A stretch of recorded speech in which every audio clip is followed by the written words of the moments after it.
everybody. Welcome to Dub Stock Live, brought to you by Mancini Sleep World. The Warriors turned a 17-point loss to Minnesota in the last game into an 8-point win tonight. We need to break down how they did it. To help me out, Dalton Johnson here. And what we saw was maybe a tale of two halves, actually. The Warriors, a 44-point third quarter, and then the stops that they needed in the fourth quarter to get this win. What was your impression of how the Warriors came out after halftime? Yeah, well, Steph Curry kind of got it going in that second quarter, but then he got help in the second half with Buddy Hield getting going, got hot from three-point range.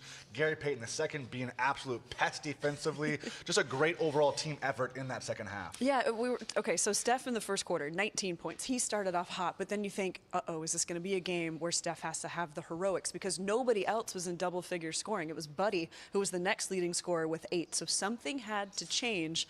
And it did, and it did. One of the things that helped unlock Buddy was playing alongside Steph. What do you think about that combination for some spacing? Well, they needed offense, especially against this stifling Timberwolves defense. I mean, this is one of the best defenses in the entire NBA. Ever since Anthony Edwards really called out the Timberwolves, they have been on their A game. They have looked like a Western Conference final type team. But to get the two best shooters on the floor out there together, along with the defense of Draymond, of Gary Payton II, the athleticism of Jonathan Kaminga. It seemed like once it started to click, all the pieces came together for the Warriors. Yeah, 30 points for number 30. Okay, those are always fun to see, but the guy needs help. So this was actually the first game where they had 3, at least 20-point scorers since April of this year. You have to go back to last season. The other ones were Clay and TJD, a much different situation. Yes, TJD, a DMP in this game. The Warriors were searching for their starting lineup in this one. I almost feel like we need to work backwards, okay? It was predicated on Andrew Wiggins not playing. Andrew Wiggins was the primary defender on Anthony Edwards. What do they do without Wiggs? Okay, GP2 needs to go in there.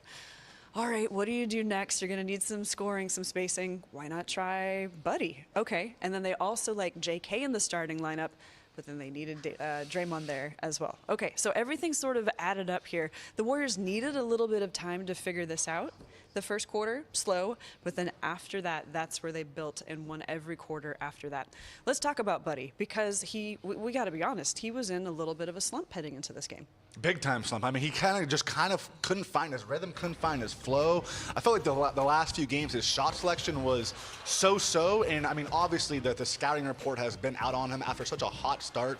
But when he's in transition, he's getting these corner three-pointers in the rhythm of the Warriors offense. That opens it up for him. That's when he starts to feel confident, and that's when he can start to, okay, now I'm going to drive. Now I feel better with my dribbling.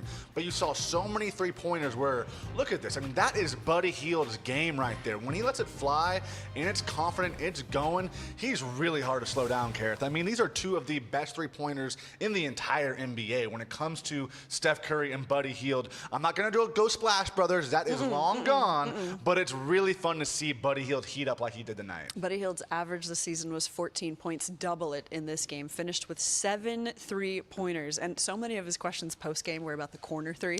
That was a lot of fun. But, you know, in the last 4 games, did you just mention this in my repeating numbers? 5 of 18 from 3, so 27%. So a little bit of a slump.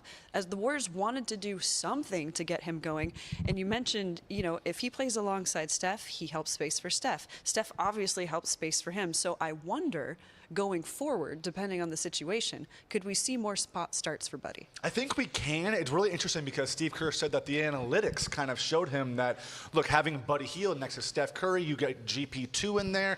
The pieces just kind of really fit where you have your defensive presences, and then you have obviously your three-point shooting with Steph and Buddy. But they needed this game out of Buddy Hield. He had not scored 20 points since early November. I think it was November 4th. Okay. I mean, they are now 7-0 when Buddy Hield scores 20 or more points. How often? It's a nice nugget. Yeah, thank you. Nugget. How okay. often do we talk about the need for a secondary scorer throughout the entire offseason? And then you're kind of seeing, okay, do the pieces, do the sum of all the parts end up being greater for Golden State?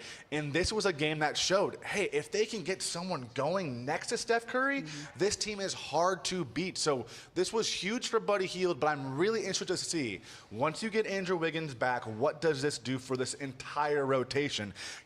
Steve Kerr is still looking for those combinations. We went from a game ago saying Draymond Green's going to come off the bench. We talked about it pregame to open it up for Jonathan Kaminga. Look, him starting at the center was still the same role for Jonathan Kaminga. When Draymond was going to come off the bench, he was still going to close halves as the center next to JK to let him get that downhill going, get those pick and rolls. We saw the big-time dunk from JK, pick and roll towards the end of the game.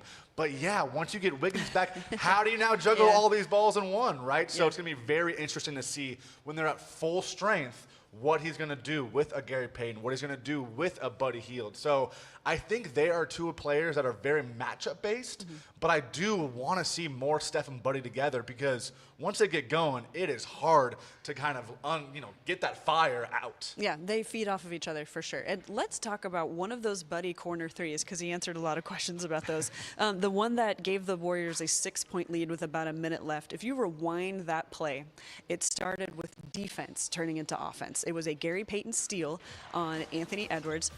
Is that the one? There it is right there. That happened to be Ant's 6th turnover. Okay, Steph in the middle of it. He sees Buddy in the corner. Kapow.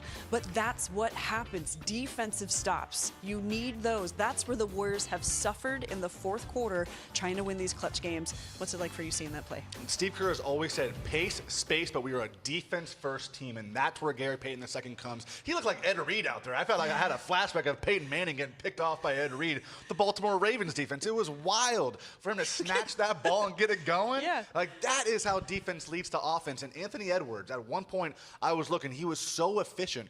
I looked down, and he's 9 for 12 from the field. Seems like he's going to get going.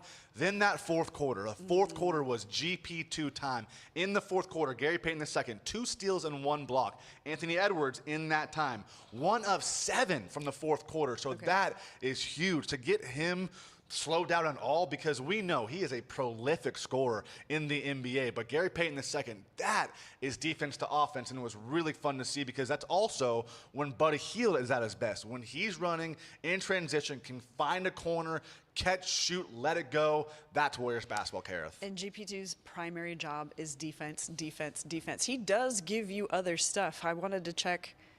Hang on, where, boop, boop, boop, boop, boop. 4 of 8. At one point, he was 4 of 5, though. I did check that one. He'll give you some scoring, but his primary job was to be a shadow on Anthony Edwards tonight. Anthony Edwards. He's one of those guys, again, Buddy gave him his flowers afterward, too. You can't really stop him from scoring, but you can try to frustrate him and try to get in his head a little bit, which maybe is possible tonight because you knew these teams were going to trash talk each other. You saw the way that Anthony Edwards ended the last game, pumping up to the crowd. And then Steph seemed to internalize that. Draymond seemed to internalize that. And then GP2 knew what his job was tonight. Specifically starting to shadow Ant and to frustrate him. One of the reporters asked Steve Kerr post-game, is GP2 annoying?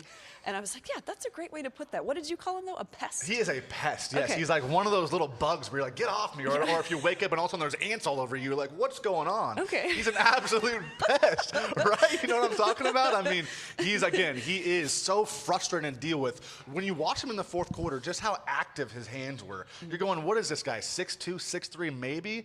And he just felt like he was a cyclops out there with his arms extending further and further. A cyclops? Yeah.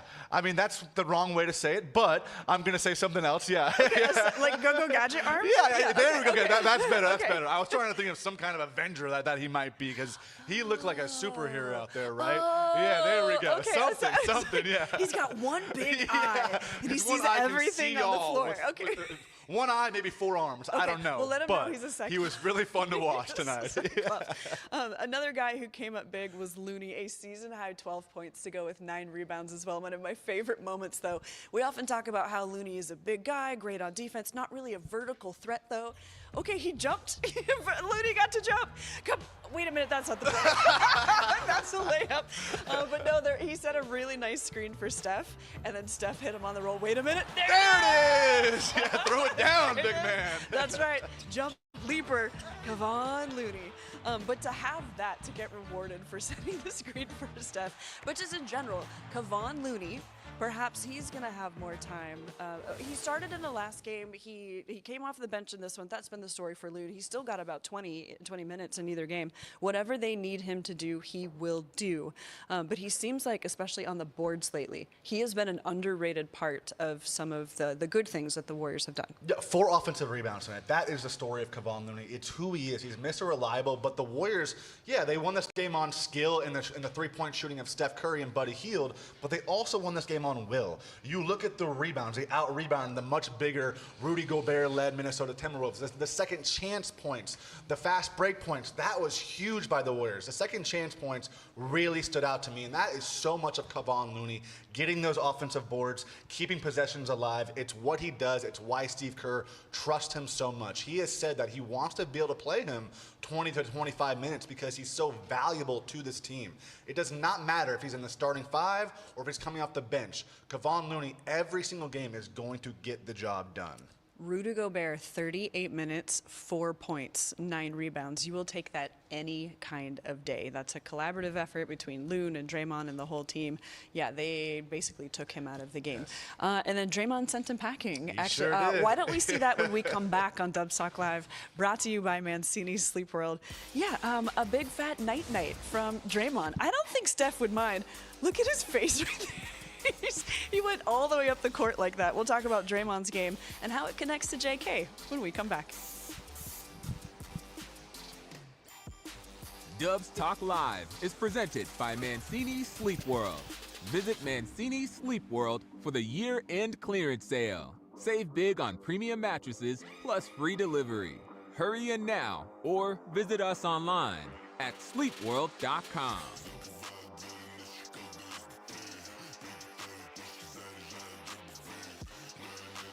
Hey, everybody watching on YouTube, we appreciate you. I just need to take a minute to talk to my producer. If I turn you up to hear you, it's very quiet, and then I get blasted by the music and Dalton. So that's just the. But I don't think it's you. I think it's something with the mix. But yeah, just so you know, I'm not trying to ignore your cues. I just can't hear them as well. All right. Sarah says, yeah, plus Buddy got back into his threes. That's right. Buddy in his bag with 7 threes. So he and Steph combined for 12 tonight. 12 of Boom. 24. Holy 50% cow. from three-point range. D is saying KB and DJ having a great time. Yes. Yes. It's like a cyclops. Not a cyclops. No, who did I picture? The guy from Futurama with the one big eye? Yeah, so it's like, that's way more of a cyclops. Okay. There you go. I'm trying to think of like, yeah, something, but not a cyclops. Yep. Bree is saying, so happy they won. Bree, thank you for tuning in every night. Love to see your name in here. Yeah, this game, the way that the Warriors lost the last game, there had to be some sort of market difference in this one. And I thought that they would win it, but even if they didn't, okay, and I'm not trying to do a moral victory, even if they didn't, you still had to see improvement in some key areas, like turnovers, like defensive intensity, trying to get more than, one scorer going, trying to help out Steph. They did all of those things in this game, and now, those questions of morale, I think they have to be really pleased with themselves heading into the Cup. Oh, big-time confidence booster. The Timberwolves in that first game just looked like such a bad matchup for them with their defense, their length, and everything that they do when they're rolling. But to be able to flip this 2 games later, 2 nights later, is really, really important for this Warriors team. And yeah, now they get a little of a break going into Wednesday night in Houston for the NBA Cup quarterfinal. So I do think it's a real confidence booster because morale has been great in the locker room. Yes. But I do think confidence-wise, team-wide, this was big time for them. Yeah, I agree.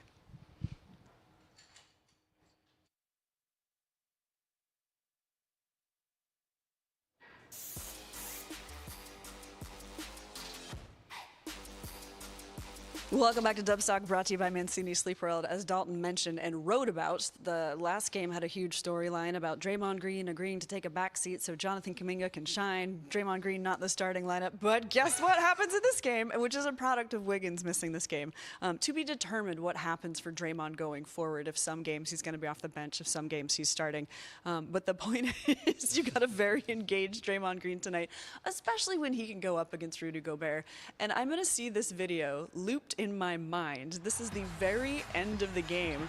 Draymond going one-on-one and saying night-night to Gobert. Go home, Gobert. I think that's what this bucket was. Oh, it was so fun to watch. Look at the smile on his face. He's smiling mid-flight. Look at JK. Look at Buddy Hield. And then the night-night. This is an extended night-night, Kerith. He was having fun the full way down the floor, trying to get his eyes on Rudy Gobert. This is Draymond at his best. I think he did the night-night because he couldn't do another gesture. Yeah, good way to say it. That's the way right Good way there. to say it. And And I don't know if you guys noticed, but at the end of the game, the first person that Draymond went to hug was Jonathan Kaminga. He is invested in seeing this young guy shine. And you wrote about this, sort of corralling all of the really great quotes that Draymond had about, I'm not passing a baton, but I'm doing what a vet needs to do. What do you think about his support for JK? I think it's been huge. I mean, we've talked about from the beginning of the season. I mean, media day, training camp, Draymond Green has said, this is an all-star potential type of player. The last 2 seasons, he has went to Jonathan Kaminga and said, you need to be thinking all-star, nothing less. And I've really enjoyed how Draymond Green has talked about this franchise beyond him. He has said, when I come back in 10 years and I got more grays than anything else, I need to see this franchise thriving. And Jonathan Kaminga is a huge part of that. You know, they see Jonathan Kaminga as that next star. Draymond Green sees him as that next star as well. And I thought Jonathan Kaminga was very active tonight. Early on, I'm going, okay, a little quiet, missing some of these mid-ranges. And then once he got downhill, going 3 blocks for Jonathan Kaminga, 7 rebounds. That's when you're going, okay, he is engaged and he's playing his type of game. So almost kind of a quiet 20-point night for Jonathan Kaminga, but a very nice balanced game from him overall. Yeah, I would say this is the type of line the Warriors would like to see from Jonathan Kaminga. The rebounds especially in there. And JK in the starting lineup, he got the most points of anybody in this game, or excuse me, the most minutes of anybody in this game, after getting a lot of touches in the last game too. So here's your opportunity, Jonathan Kaminga, if you want it. The Warriors want to see you in the starting lineup. What do you do with it? And also, what do you say about these opportunities? Here's JK at the podium. What do you think the key was offensively tonight? It wasn't great at the beginning, you know. I feel like third quarter, fourth, we'll pick it up. You know, we just had to speak about it in the locker room, and I feel like we just did not foul as much. We stayed locked in and we stayed poised, you know, no matter how things were going, and I think that was the key. You talking about halftime? You guys talking about it? Yes, sir. What was the general message at halftime? Stay solid, stop fouling. Yeah, I think that was it. How much, I guess, you guys started very different tonight. You were at the 4, Draymond at the 5, Gary out there, Buddy out there. How different did that lineup feel space-wise and all that? I mean, you know, I feel anything different. I mean, you know, I'm used to playing that way. You know, we don't have like a men lineup that we rely on every time. So I'm used to it, and it feel good. You know, I feel good to be out there with Dre and Gary. You know. When you guys play with the pace you had in the third quarter in particular, what does that open up for you guys as an offense? I feel like we play with pace and just taking care of the ball. I had a bad turnover early in the game, and, you know, things like that affect you. But, you know, I feel like we ain't had as much in the third, and we went out there and started running. We started running better offense and respecting all the details on offense, and I feel like that kind of helped us to take the lead and push the score up a little bit. Jonathan, what does it mean to you to kind of be in the starting lineup now? Steve said he wants to kind of give you a look and see how it's going to look, and Draymond said, hey, a lot of people in this franchise feel like you're next, so it's time to see the next big thing in the franchise. What does that mean to you? I mean, it means a lot, you know. It's not something I should go out there and, you know, and lift my shoulder about. It's just, you know, it's a blessing, you know, to be in that position. I feel like it's just a more of an encouragement for me to just keep doing what I've always been doing and just working hard. But, you know, I'm happy to, you know, to be back in the starting lineup, and my job is just to go out there and bring a lot of energy and just to help us win games. So, yeah. Do you kind of feel like this is your time you've waited a long time to kind of maybe show what you can do? Do you feel like this is your time? Nah, I wouldn't say that. You know, I've been here. You know, I've been playing for this team for 4 years, and I feel like every other year I take a step. But it's not about me showing and telling that it's about my time. No, I feel like it's just about my growth, and, you know, I keep growing. The more I keep growing, the more they keep believing in me. So, and I think that's pretty much it.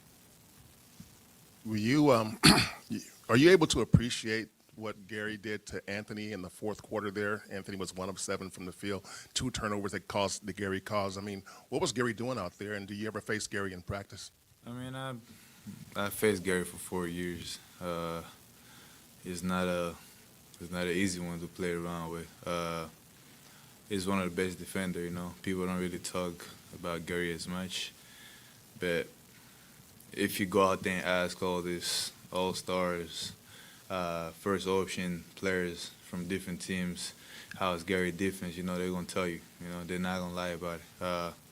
Gary's a tough one to go against, you know. I mean, we got great players, you know, they're going to end up scoring, but they're going to work for those points. And Gary's not. Gary's very good at playing defense. Gary's very good at playing defense. I like JK's answer to that question. Do you think it's your time? And he's like, I wouldn't put it that way. And I'm paraphrasing him, obviously. But in year 4, what he's looking for is growth. And an opportunity like this, going back into the starting lineup, this seems like the perfect opportunity for him. It sure does. 14 points on 5 of 7 shooting in the second half, plus the 2 steals, the 3 blocks. He was a huge part of that second half surge by the Warriors. There you go. All right, when we come back, what's coming up next? The Warriors have to be feeling good heading into the Cup. That's going to happen in Houston. We'll take a look at the schedule, and Dalton will let us know what he remembers about the Cup and what the Warriors what their approach should be this season as they head into it. Steph, buzzer beater 3, 30 for 30 tonight. What a show from that man right there.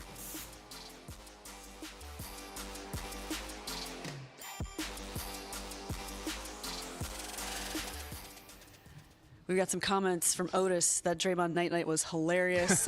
Dino says, Drite. Okay, I like a dad joke. That's pretty funny. Okay.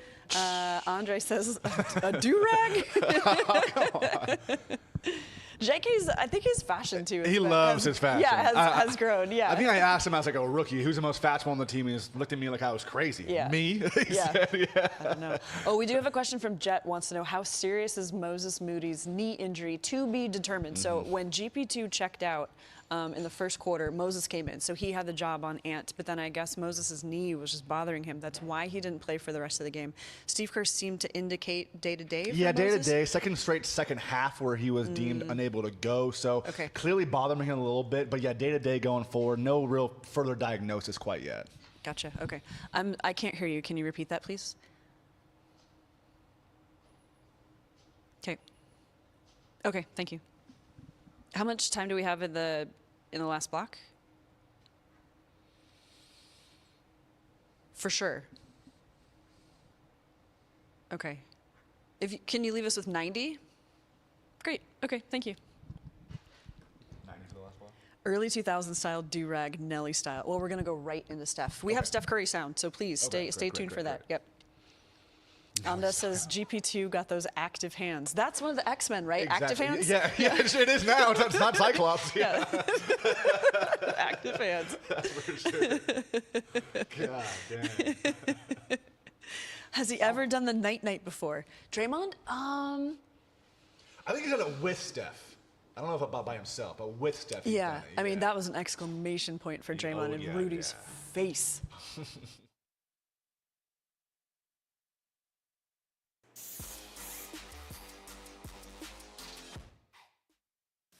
Steph, what did you think of Draymond's night-night celebration? I saw at the very end of it. I didn't know he did it all the way down the court. Let's just say his is a little bit more aggressive than mine. And I like it. You make it your own. You and Ant had a moment at the end of the game. What was that discussion like? What has it been like going up against him past 2 games with this baseball series? He's tough, man. He can do everything on the court. He's shooting the ball at a high level now. He's got that dog in him, pun intended, Georgia. And he just loves hooping. So I got to feel that energy all summer and what he brought to Team USA. And, you know, he talks trash. You know, he's in every moment. And he's a guy that, you know, the league's in great hands for the next 15 years with him just being who he is. So the competition is great, especially at the stage of your career. You want, you know, to appreciate the young guys who are elevating their game and coming into their own.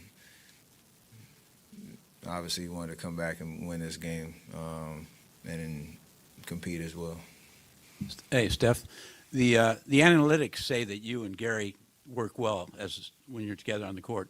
Can you talk about a little bit of why it works, why you guys work so well together, and if that was something that you guys have developed over the year, or just kind of an automatic thing that you're in sync? We developed that since years, the 2021 season, where he's such a unique player because he can guard on the ball. He puts so much pressure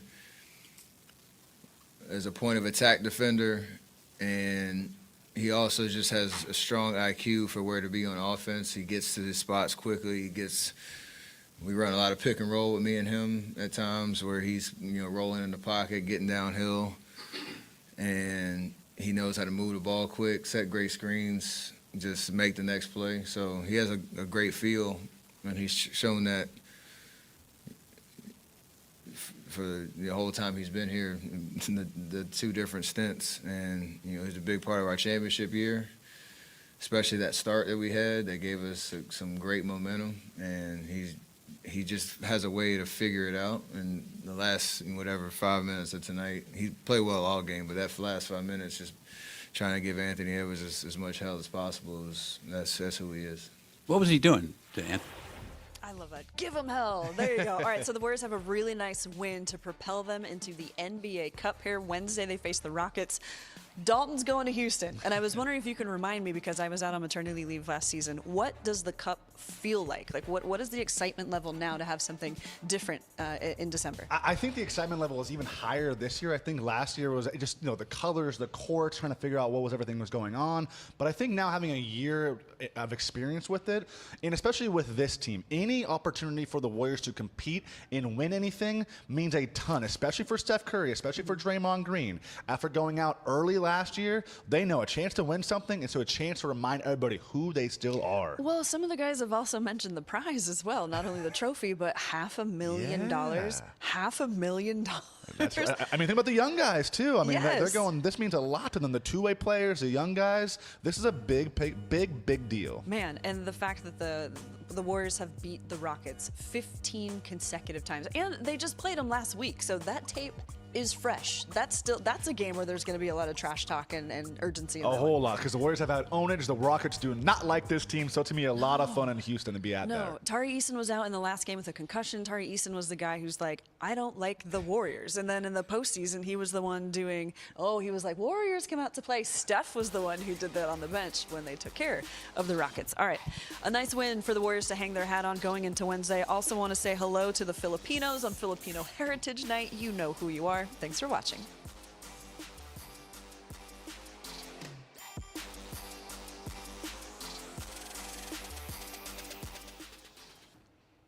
My friends, my Filipino friends, thank you for asking for your yearly shout out. You deserve it. It is one of the best nights in the arena, and especially when you get a game like this, the crowd was loud. Oh, it was electric in that fourth quarter. Yeah. It felt like, ooh, this is a big deal for this entire crowd. And again, you play a team 2 nights previous in a loss that they had, 17-point loss that really felt like an even bigger blowout than just that. I think this meant a lot to the Warriors, but that fourth quarter just felt like a playoff type atmosphere. It was fun. Yeah, the Warriors got to marinate in that loss for a marinate, little. I like that. They got to stew, got to sort of and this was the type of game where you're like, okay, what is this team made of? Will they make the changes? What will they? I mean, maybe yesterday was like a get what you need kind of day. The Warriors aren't really practicing right now because you don't do that during the season. When you're playing every other day, it's not like you're going to get back in the gym and wear down those knees even more. Busy week. No. Oh, speaking of which, okay, this is for the YouTube folks. We saw Andrew Wiggins walking by. He came out of the locker room. Huge smile on his face. I didn't see. Right ankle impingement. That's what helped him. That's what kept him out of this game. So he played He played in the back-to-back. I wasn't very surprised that he missed this game because when else is he going to be able to rest up that ankle? I didn't see him limping. He wasn't carrying ice. He didn't have a boot or it's nothing like that. And his smile was really nice. So hopefully this was the game that Wiggins, could selectively miss to feel better with that ankle. And then they have a couple of days. What's today, Sunday? And then, Wednesday is the Houston game. So it's nice that they found a little pocket for him to heal up a little bit more than he would have. Yeah, because it has been bugging him for a little bit. I mean, even when I tell. was in Denver, he was getting a lot of work on that. And, Steve Kerr's even said, during the back-to-back, he probably shouldn't have played tonight. Because Steph and Draymond were out. Exactly, yeah. And Steve said tonight that it shouldn't be a long-term issue. So I think that having these few days before going to Houston will be big for him. I don't expect them to go tomorrow, and then they're going to practice in Houston on Tuesday. So nice little break for Andrew Wiggins and a big-time win. So that kind of is almost like the cherry on top. Getting this win, getting a little bit of break for Andrew Wiggins, because, of course, NBA Cup quarterfinals in Houston. Boop, boop, boop. Okay, feel better, Wiggs. Feel better. Why do I do that? Listen, always. I even had one earlier in the show, buddy. All right, have a good night, everybody. Thank you for watching.